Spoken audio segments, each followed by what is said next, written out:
divide and rule tactics, France has managed to further deepen the mutual lack of trust between English-speaking West African countries and their Francophone counterparts. The two blocs form the Economic Community of West African States, ECOWAS, but they have separate monetary policy institutions. The English-speaking bloc has the West African Monetary Zone, which has just issued a statement on Thursday, January 16, 2020, condemning attempts by the Francophone bloc to hijack the common currency they were planning together. The bloc includes Nigeria, Ghana, the Gambia, Liberia, Sierra Leone, and then Guinea, which, though is a French-speaking country, is not part of the Francophone bloc. Members of the West African Monetary Zone Convergence Council said they noted with concern the December 21 announcement by Alassane Ouattara of the Ivory Coast and Emmanuel Macron of France to unilaterally rename the CFA franc as the ECO. The two blocs within ECOWAS were jointly planning to outlaw a common currency called the ECO by the year 2020.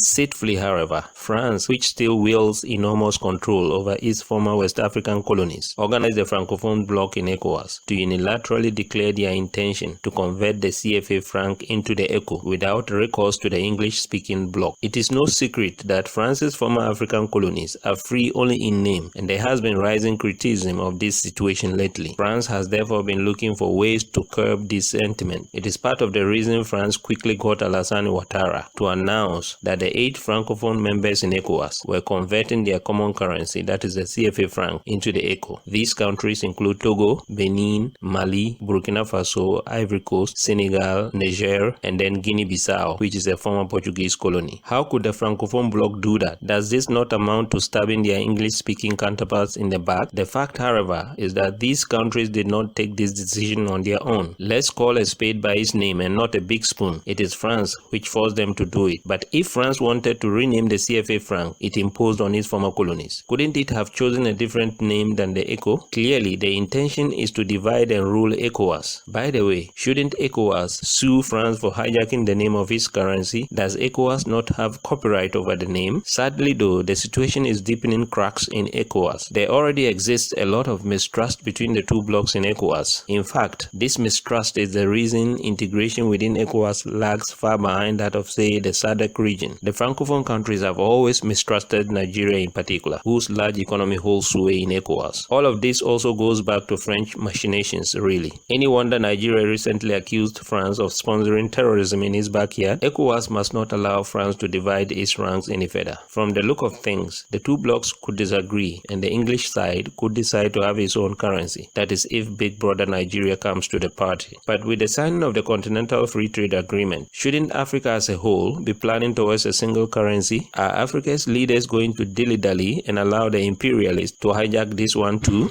Kindly like, share, and subscribe to Africa Lately for more interesting analysis of the issues shaping Africa's world. See you again soon.